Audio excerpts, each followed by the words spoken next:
अभी हम जिनवानी की पवित्र गंगा में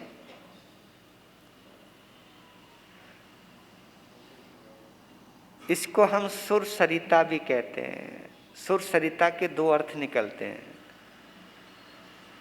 एक तो देवताओं की नदी को भी सुर सरिता कहते हैं और दूसरा स्वर सरिता भी कहते हैं। हम इस स्वर लहरियों में जब निमग्न होते हैं, क्योंकि हर किसी का अपना अपना सुर होता है, अपना अपना राग होता है, अपने अपने गाने का एक तरीका होता है। तो ये जो स्वर लहरियां हैं, वास्तव में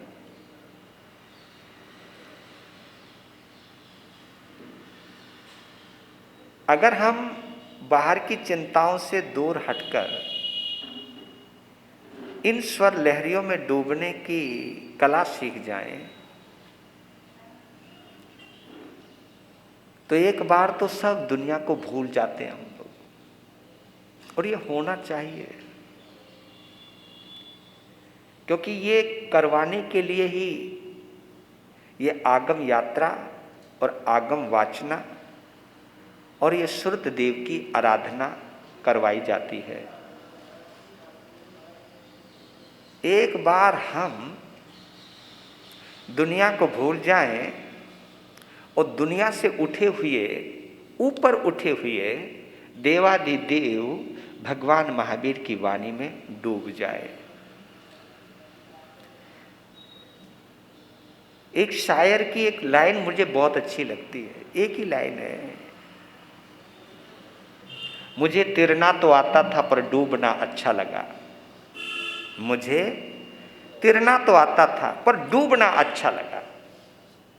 ये वो मोहब्बत है जिसमें डूब करके भी हम परम आनंद की अनुभूति करते। पता नहीं वो पल, वो घड़ी कब आएगी जब हम जिनवानी को गाते हुए और जिनवानी को सुनते हुए इतना डूब जाए कि हमें बाहर का कुछ पता ही ना रहे।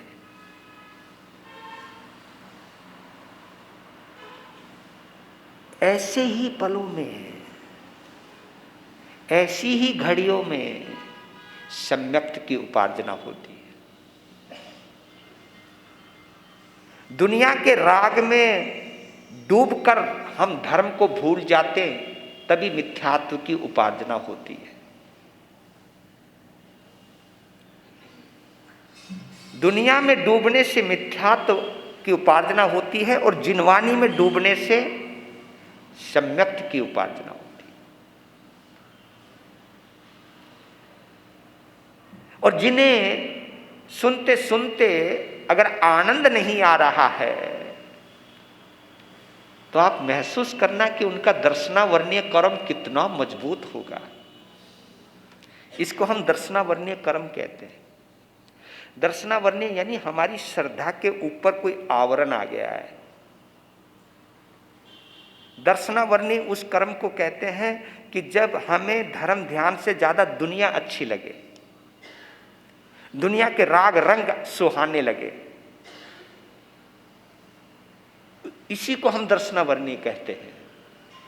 हमारी श्रद्धा जब मजबूत होती है ना, तो दुनिया को भूल जाते हैं, भगवान में डूब जाते हैं। ये पल जब भी आए, ये भावना तो भाया करो, पता नहीं वो पल, वो घड़ी कब आएगी जब मैं इतना निमग्न हो जाऊंगा, इतना तन्मय हो जाऊंगा कि मुझे बाहर की याद ही ना आए। ये भावना तो हम भा ही सकते हैं ना, क्योंकि भावना भाने से ही ये दर्शनावर्णीय कर्म कटना शुरू हो जाता है, केवल भावना भाने से। लीजिए, आज 20वां अध्ययन महानिर्ग्रंथीय। आपने देखा होगा इसी उत्तराध्ययन सूत्र का 6ठा अध्ययन है क्षुल्लक निर्ग्रंथ। क्षुल्लक निर्ग्रंथ। और इसी उत्तराध्ययन सूत्र का 20वां अध्ययन है महानिर्ग्रंथीय अध्ययन। क्षुल्लक निर्ग्रंथीय और महानिर्ग्रंथीय। क्षुल्लक कहते हैं छोटे को, और छोटे को हम कह सकते हैं द्रव्य साधु, जैसे मैं हूं, हम हैं, जो बांधने से जिसे हम जानते हैं, पहनावे से जिसे हम जानते हैं। अब दिगंबर मुनि है, वहां तो कोई पहनावा नहीं है, लेकिन वो भी एक पहनावा है। दिगंबर का मतलब है दिशाएं ही जिनका वस्त्र है, दिशाओं को ही जो अपना वस्त्र समझकर पहनते हैं, इसलिए उनको दिगंबर कहते हैं। हमें श्वेतांबर क्यों कहते हैं? क्योंकि हम श्वेत वस्त्र पहनते हैं, इसलिए हमको श्वेतांबर कहते हैं। उनको दिगंबर कहते हैं क्योंकि वो दिशाओं को पहनते हैं, कोई वस्त्र नहीं पहनते। वो 10 दिशाओं को स्वीकार करते हैं, मैं जैसा हूं वैसा हूं, उसमें कोई ढकाव नहीं, कोई छिपाव नहीं, कोई ऊपर से आवरण नहीं, इसलिए वो दिगंबर हैं। वो भी उनका एक वेश है।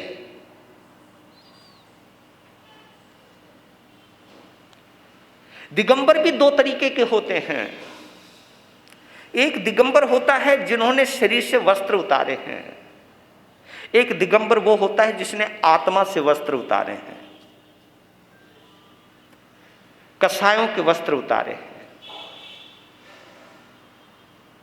और उन वस्त्रों को उतारने की जिम्मेवारी तो हमारे ऊपर भी है। श्वेत वस्त्र हो सकता है कि हमने सामाजिकता को ध्यान में रखते हुए पहना हो, क्योंकि आपको बतला देता हूं, पहले केवल 2 ही व्यवस्थाएं थी, एक जिन कल्प व्यवस्था थी और एक स्थिर कल्प व्यवस्था थी। जिन कल्प उसको कहते हैं जो जिन देव तो नहीं लेकिन जिन की तरह रहते हैं, उनको जिन कल्प कहते हैं। जिन कल्प, कल्प यानी तरह से।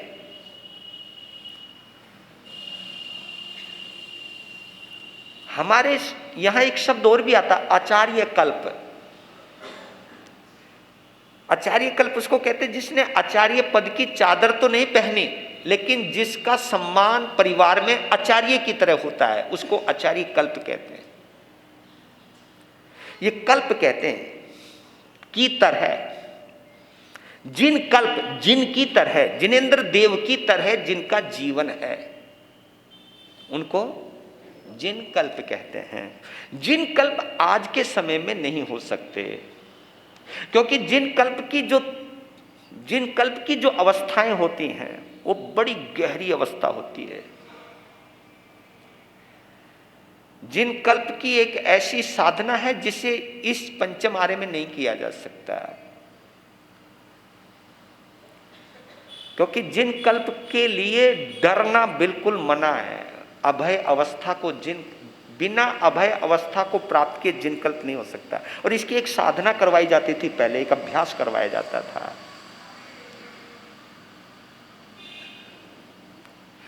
कि पहले साधक को अकेले में रहना सिखाया जाता था। अकेले में रहो,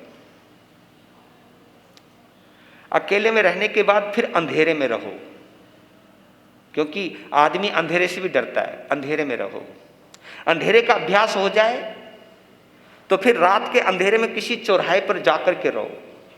ये उसकी तीसरी अवस्था होती थी, चौराहे पर जाकर के रहो, अंधकार। अब तो स्ट्रीट लाइटें हैं, उस समय स्ट्रीट लाइटें नहीं। और चौराहे पे क्यों रहो? चौराहे पे इसलिए कहा जाता है कि वहां कुछ ना कुछ लोगों ने धारणाएं बना रखी है, चौराहे पर पांव जरा संभल कर चलना ना, क्योंकि वहां भूत प्रेत डाकनी शाकनी सब रहे, ऐसा बोला जाता है।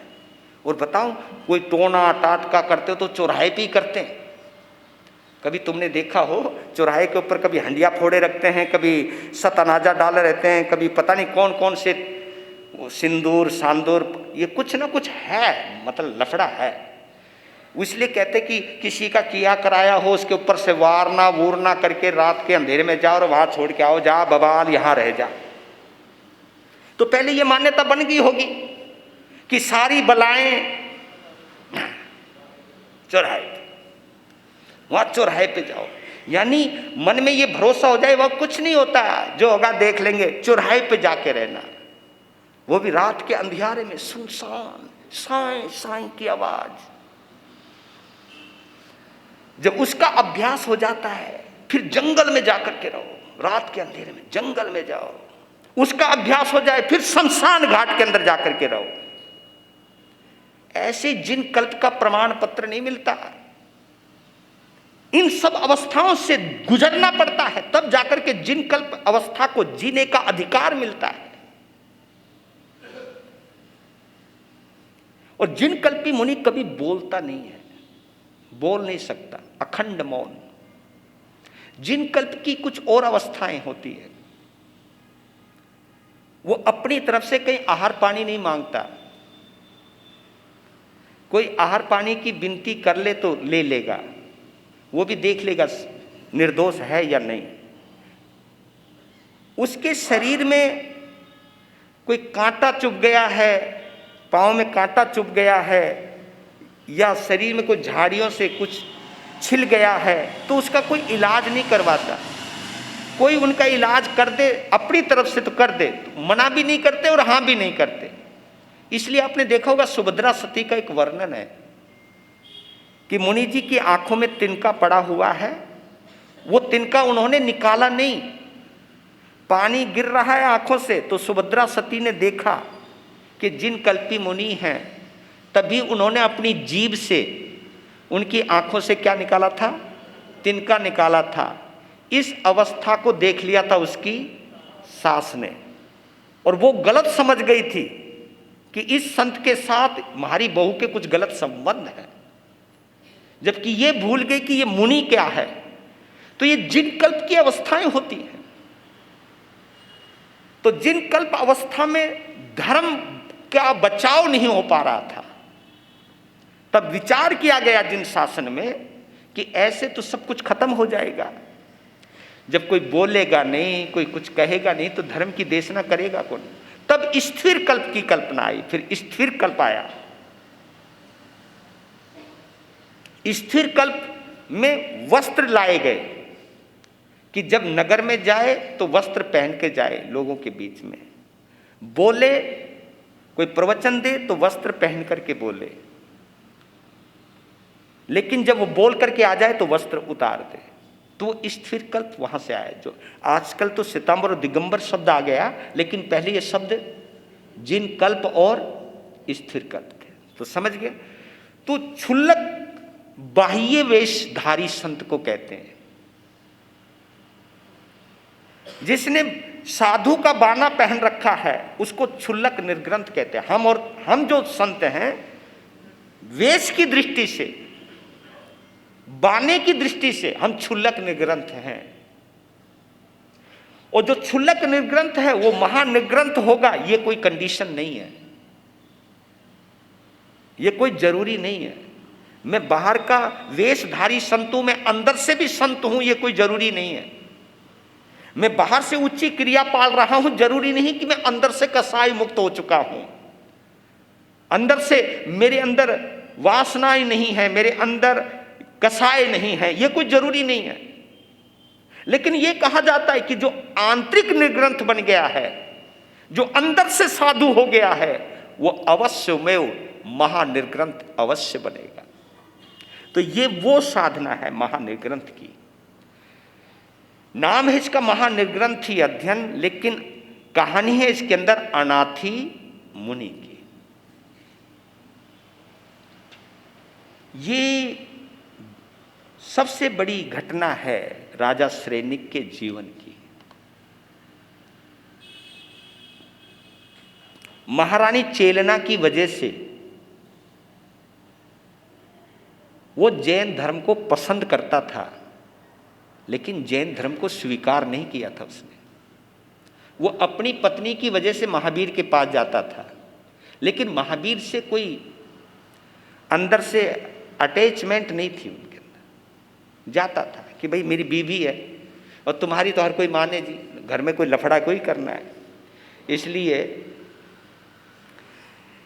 इन लोगों के साथ आप लोग बंधे हुए रहते हो, है ना।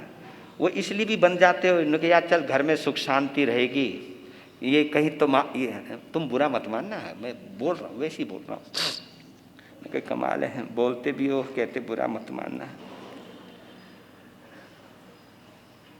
पर लेकिन ये है, कभी घर की सुख शांति के लिए समझौते करने भी पड़ते।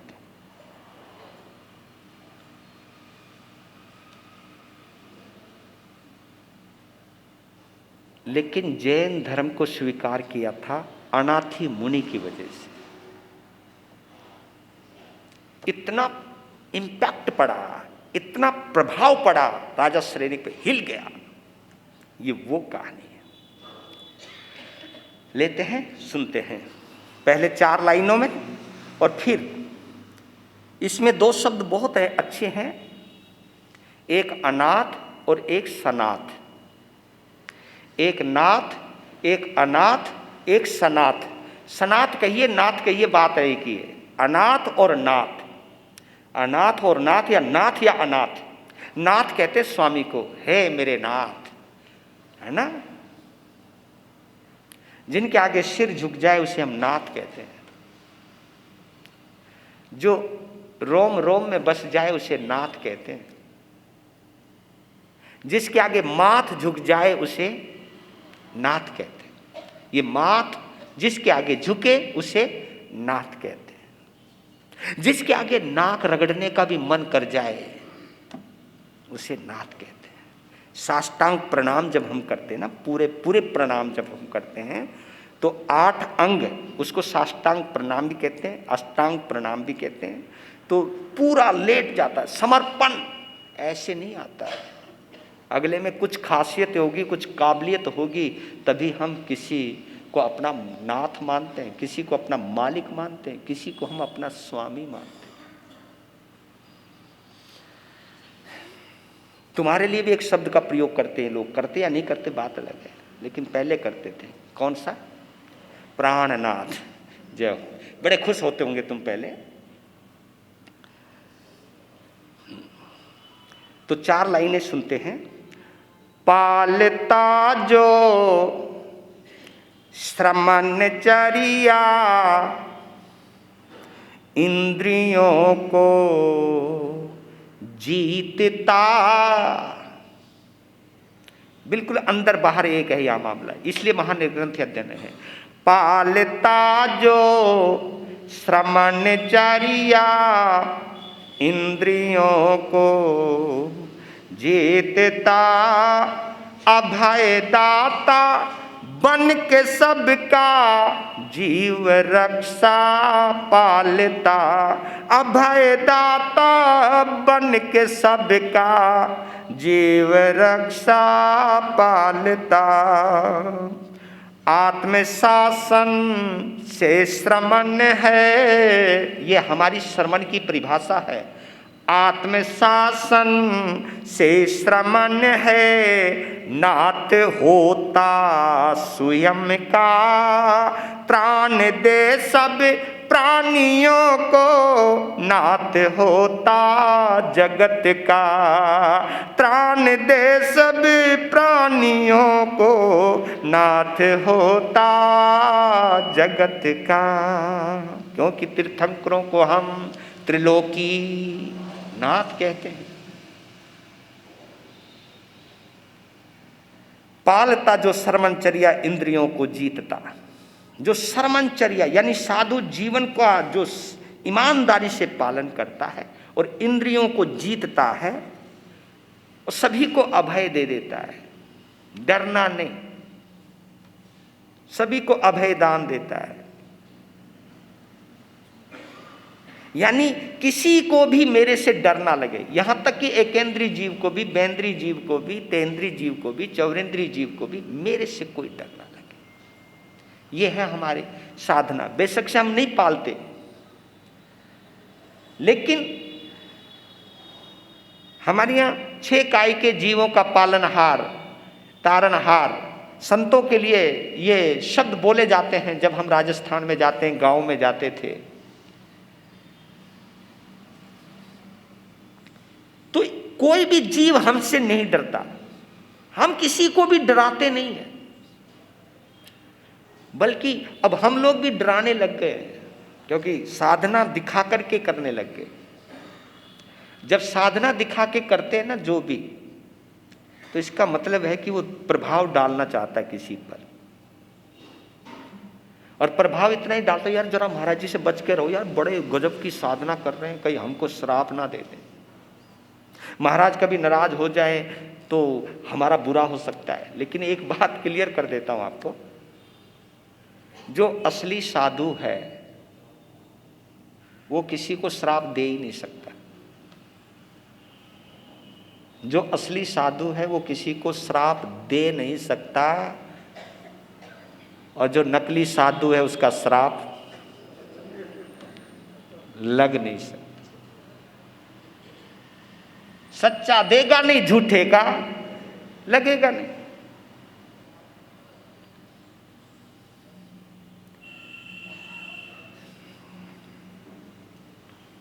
जीवन में अगर बचना है, बद दुआओं से जरूर बचना। संत तो बद दुआ भी नहीं देता, संत कभी बद दुआ नहीं देता, जा तेरा नाश हो, ऐसा कभी नहीं बोलता। संत कभी बद दुआ नहीं देता, लेकिन तुम्हें कोई भी बद दुआ नहीं देगा इसकी कोई गारंटी नहीं है। अगर तुम किसी साधारण को, सामान्य को सताओगे और बेवजह सताओगे तो हो सकता है उसकी बद दुआ लग जाए, लेकिन संत किसी को बद दुआ नहीं देता, और देना भी नहीं चाहिए, क्योंकि संत इस सत्य को जानता है, तभी वो संत है। संत इस सत्य को जानता है कि कोई मेरा बुरा कर ही नहीं सकता, कोई भी मेरा बुरा कर ही नहीं सकता। अगर कोई बुरा कर रहा है तो वो मेरा बुरा नहीं कर रहा है, मैंने उसके साथ कभी बुरा किया था, वही मुझे वापस लौटा रहा है। वो इस सत्य को जानता है, और जो इस सत्य को जानता है वो कभी किसी को बद्दुआ दे नहीं सकता, बल्कि वो ये सोचता है कि मेरा दिया मुझे लौटा रहा है, उसका थैंक यू, उसका धन्यवाद, अहोभाव आता है उसके अंदर कि मेरा किया मेरा वापस लौटा दिया, धन्यवाद तुम्हारा। तभी होती है निर्जरा, तभी नवीन कर्मों का बंध नहीं होता।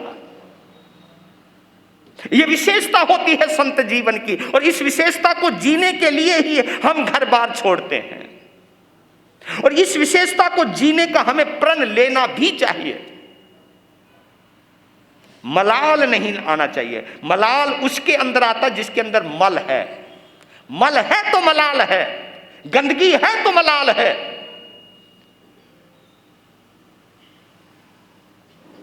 अभयदाता बन जाता है। आत्मशासन से श्रवण, वो अपने आप को जीतता है, वो दूसरों को काबू नहीं करता, वो अपने आप को काबू करता है। जो अपने आप को काबू करे, अपने आप पर नियंत्रण करे, अपने आप पर शासन करे।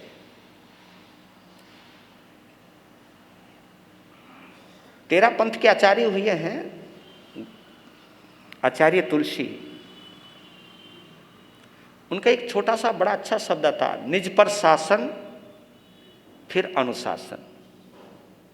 निज पर शासन, पहले खुद पर काबू कीजिए, फिर दूसरों को काबू में रहने की प्रेरणा दीजिए। जो खुद पर शासन करता वही नाथ है। मत कहने का मतलब यह है, जो जिसने खुद को जीत लिया वही नाथ है। जो अपने इंद्रियों का गुलाम है, अपने मन का गुलाम है, वही सबसे बड़ा अनाथ है। ये परिभाषा करी है यहाँ, क्योंकि हम और तुम किसी न किसी के गुलाम जरूर हैं। यानी जिसको हम एक शब्द बोलें कि आपकी कोई ना कोई कमजोरी जरूर है, और वो जो कमजोरी है, वो कमजोरी आपको हो या मैं हूं, चाहे कोई भी है, कमजोरी चाहे मेरी हो चाहे आपकी हो, कोई फर्क नहीं पड़ता है। वो संत है या श्रावक है, गृहस्थी है या साधु है, साधु है, कोई भी है, उससे कोई फर्क नहीं पड़ता। अगर मेरी कोई कमजोरी है तो मैं उसका गुलाम हूं। यानी मेरी कोई मिल्कियत नहीं है, मेरी कोई मालिकाना हक नहीं है, मैं गुलाम हूं। गुलाम यानी लाचार, लाचार यानी मजबूर, और अनाथ मजबूर ही होते हैं। और जो स्वयं को जीत लेता है वही नाथ होता है। बस यही उद्देश्य है यहां पर। अब लेते हैं, चलें एक इस कहानी को समझने का प्रयास करते, थोड़े से में करते, ज़्यादा नहीं।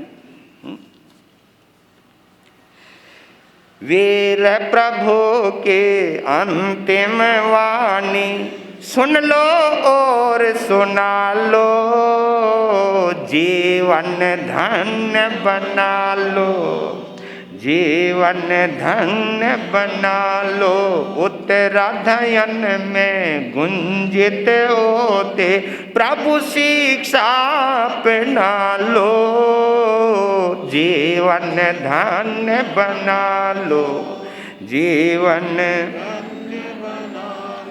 करने को आमोद मगधपति पहुँच गया उपवन में, आंख टिकी ध्यानस्थ मुनि पर सौम्य लगे यौवन में। सुंदर संयत रूप देख कर, सुंदर संयत रूप देख के मन में उसे बसा लो, जीवन धन्य बना लो, जीवन।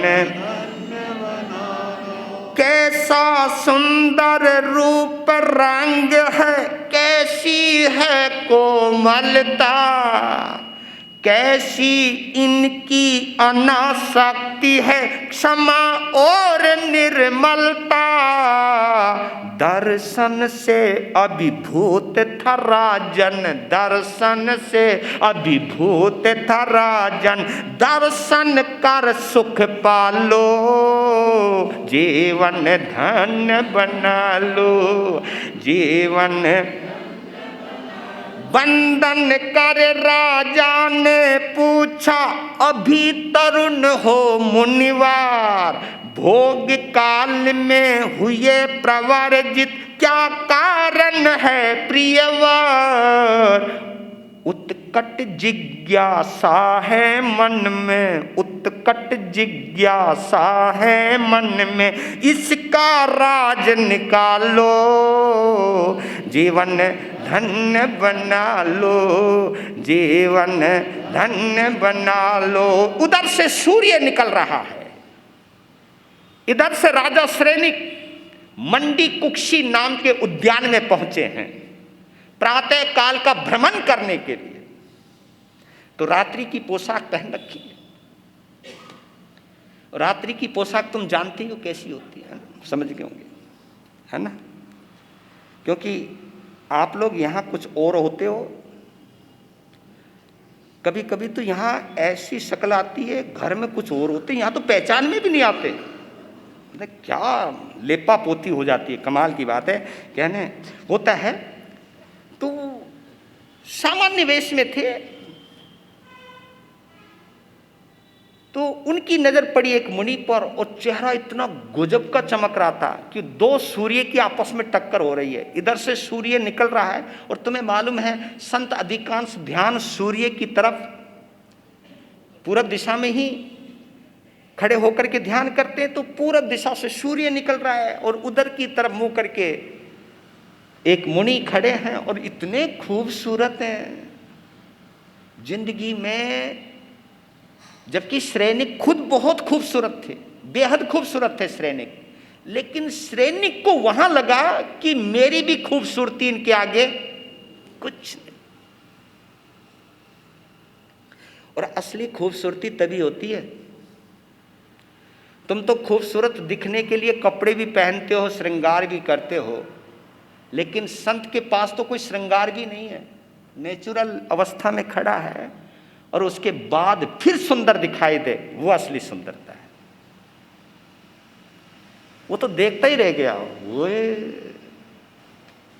आंखें टिक गई, पास में आया, आंखें झपकने का नाम नहीं ले रही, क्योंकि इतने सुंदर चेहरा ही नहीं देखा था आदमियों में।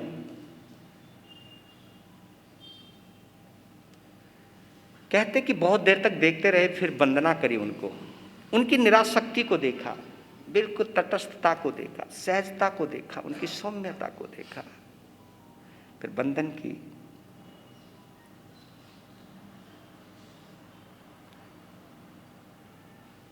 गुरुदेव आंखें तो खोलो। आंखें खोली और आंखें इतनी प्यारी थी, जब आंखों से आंखें टकराई तो बस और भी मर गया वो तो, हाय। तब पूछा कि तुम तो जवान हो, ये अवस्था तो संसार के मतलब की थी, ये अवस्था तो किसी के मतलब की थी, ये तुम यहां क्यों खड़े हो गए? तब उनके मुख से एक शब्द निकला कि राजन, मैं अनाथ हूं। हैं? बंदे को भरोसा नहीं हुआ जी, कान पर भरोसा नहीं हुआ जब बोला कि राजन मैं अनाथ हूं। है? हो ही नहीं सकता, हो ही नहीं सकता तुम अनाथ हो, क्योंकि तुम्हारे शरीर की जो बनावट है, तुम्हारे शरीर की जो खूबसूरती है, वो इस बात का परिचायक है कि तुम बहुत अच्छे घराने के हो, जिसने खाया और पिया है।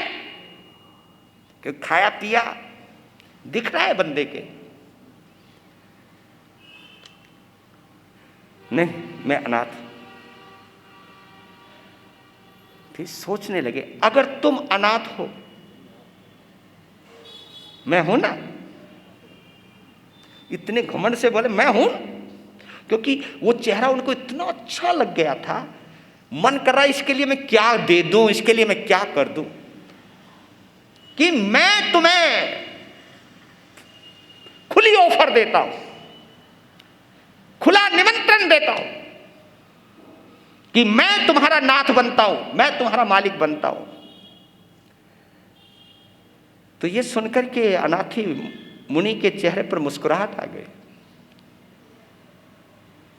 और उनकी मुस्कुराहट राजा श्रेनिक को खटकने लगी। कहा कि तुम हंसे क्यों? कि मुझे हंसी इस बात पर आई क्योंकि तुम तो खुद ही अनाथ हो,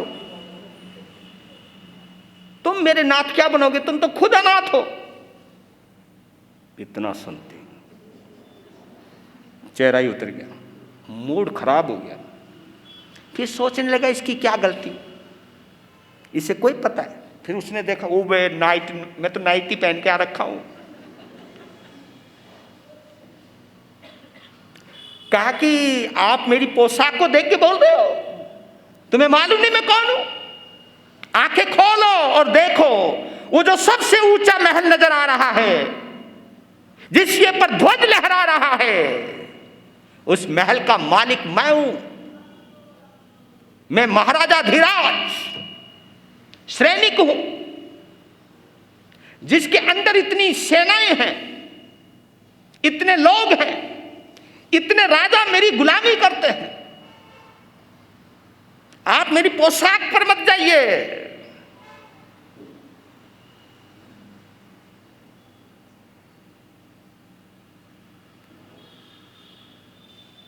तब अनाथी मुनि कहते हैं कि तुम मेरी इस पोशाक पे भी मत जाइए, जो तुम्हारे पास है वो मेरे पास भी था। जो तुम्हारे पास है वो मेरे पास भी था। मेरे पिता से तो राजा भी कर्जा लिया करता था, तो अंदाजा लगा सकते हो जिससे राजा कर्जा लेता हो वो कितना बड़ा धनाढ्य होगा। मैं कौशाम्बीपुर नगर का रहने वाला हूं। आप जिस सनाथता की बात कर रहे हो उसमें मेरे पास भी कोई कमी नहीं थी। मुझे जिंदगी, और जो तुम सोच रहे ये मैं भी सोचा करता था। हाँ, ये भी साथ में जोड़ा ये शब्द, जो तुम्हारे इस वक्त विचार है ये विचार मेरे भी हुआ करते थे कभी।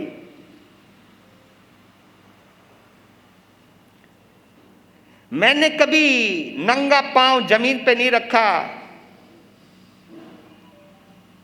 मैंने पानी मांगा तो मुझे बादाम का शरबत मिला है, दूध मिला है।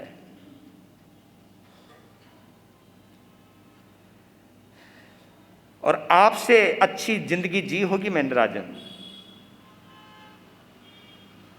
अब राजा बड़े गौर से सुनने लग गया कि मामला टक्कर का है। तब वो बताते हैं,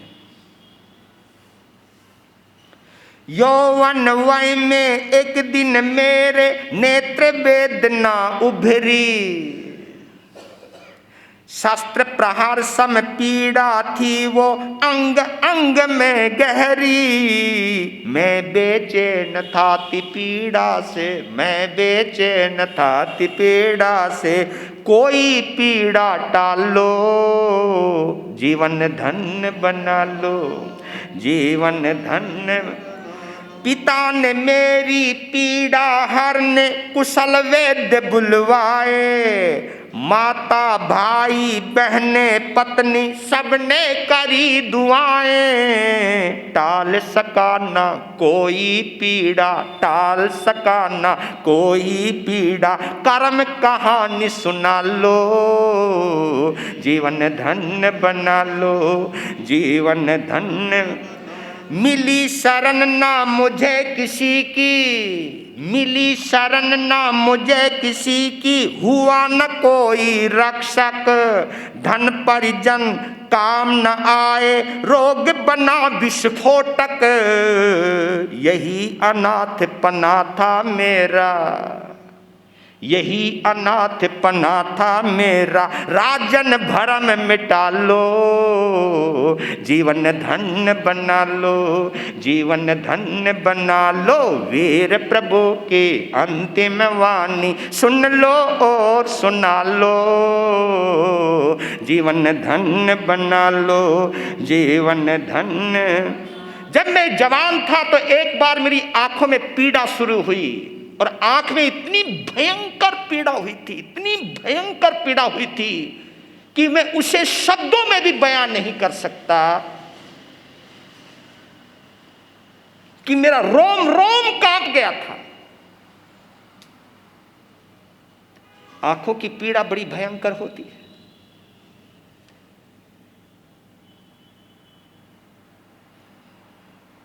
मैं अपना सिर कभी दीवारों पे मारता, कभी फर्श पे मारता, मछली की तरह तड़फना था।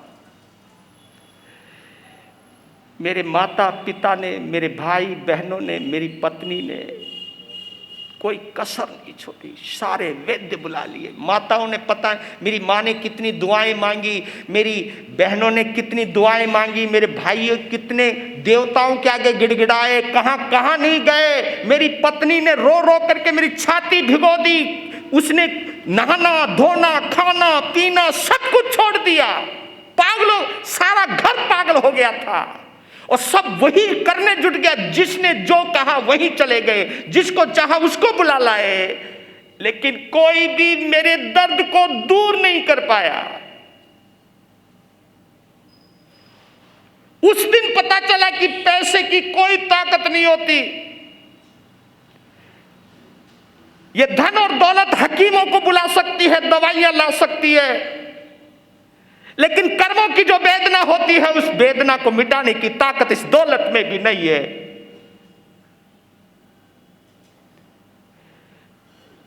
राजन, तुम नहीं जानते मैं कितना तड़फा हूं, और मेरा दर्द मिटाने के लिए किसने क्या प्रयास नहीं किया। एक वक्त ऐसा आ गया कि कोई कुछ नहीं कर पाया, कोई कुछ नहीं कर। और ये तो आप लोग भी जानते होंगे भैया, कोरोना काल के अंदर बड़े बड़े पैसे वालों ने अपने बंदे को बचाने के लिए क्या नहीं किया था, क्या नहीं किया था। उनकी आंखें, और ऐसी स्थिति आ गई कि सब कुछ होते हुए बंदे को बचा नहीं पाए। डॉक्टर वहां, दवाई वहां, हॉस्पिटल वहां, पैसा वहां, और ये भी कह दिया कि जो चाहिए वो ले ले, लेकिन मेरे बंदे को बचा ले। मेरे बंदे के अंदर जो तड़फना हो रही है, जो सांस लेने में दिक्कत हो रही है, वो बचा दो, इसको मैं तड़पता हुआ नहीं देख सकता। लेकिन कोई नहीं बचा पाया। ये जिंदगी हमें उस मुकाम पर लेकर के लाती है जब ये पता चलता है कि कुछ नहीं, कुछ नहीं।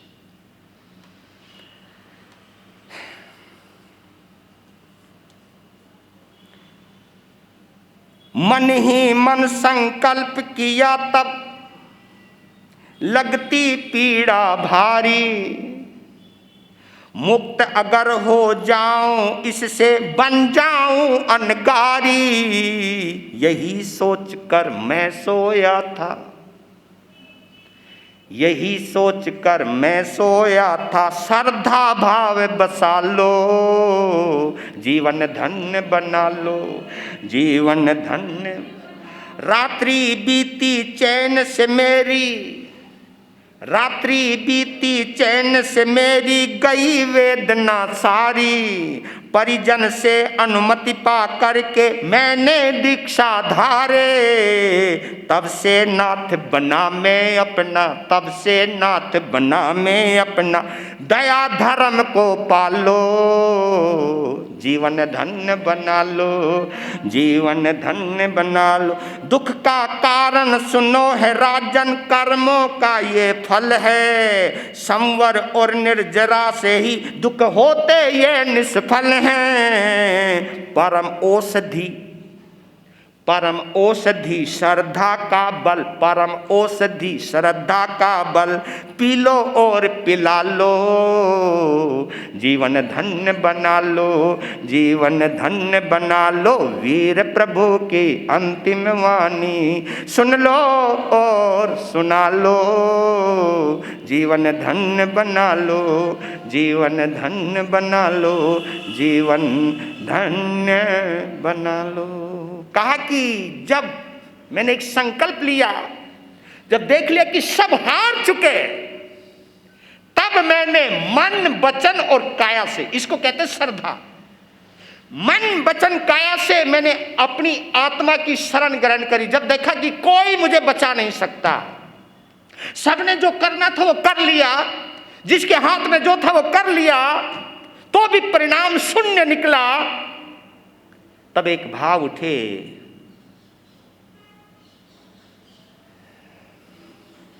अगर मैं इस शारीरिक वेदना से मुक्त हो जाऊं तो मैं दीक्षा ले लूंगा। मैं आत्मा की दीक्षा लेने का मतलब है संसार की शरण छोड़ना, आत्मा की शरण, ये दीक्षा है, इसको कहते दीक्षा। अभी तो हम भी पूरी तरह आप लोगों पे ही डिपेंड है। ये दीक्षा भी द्रव्य दीक्षा है, क्षुल्लक दीक्षा है। तुम रोटी दोगे तो ही खाएंगे,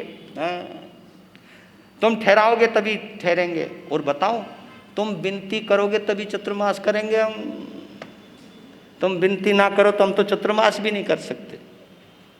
मैं तो क्या एक आचार्य भी नहीं कर सकता, आचार्य भी संघ की विनती के बिना चतुर्मास नहीं कर सकता। ये तो व्यवस्था है, पर लेकिन बतलाऊं, ऐसे ही एक कर्मों की व्यवस्था होती है। कर्मों की व्यवस्था, कर्म का जोर तभी तक चलता है जब तक हम शरीर में जिंदा हैं। शरीर को छोड़कर हम आत्मा की शरण ग्रहण कर ले, तब वहां से कर्म कमजोर होना शुरू हो जाता है। नहीं समझे? शरीर से जुड़ा हूं तो मोहनीय कर्म से जुड़ा हूं, मोहनीय कर्म से जुड़ा हूं तो मैं संसार से जुड़ा हूं, आत्मा से जुड़ा हूं तो मैत्री भाव से जुड़ा हूं, मैत्री भाव से जुड़ा हूं तो मैं आत्मा से जुड़ा हूं, और आत्मा से अगर मैं जुड़ गया फिर कर्म कमजोर पड़ने शुरू हो जाते हैं, और कर्म के परिणाम अगर भुगतने भी पड़ जाएं तो कर्म के परिणाम हमें दर्द नहीं देते, खुशियां देते हैं। फिर कर्म हमें दुख नहीं देता, दुख में भी आनंद की अनुभूति होती है। ये मैत्री भाव का प्रभाव है, मैत्री भाव का प्रभाव है। इंद्रियों का और मन का गुलाम व्यक्ति शरीर और संसार और रिश्तों से जुड़ा हुआ रहता है, और आत्मा से जुड़ा हुआ व्यक्ति परमात्मा से जुड़ जाता है। कहा कि जैसी मैं आत्मा से जुड़ा तो ही मैं नाथ बन पाया।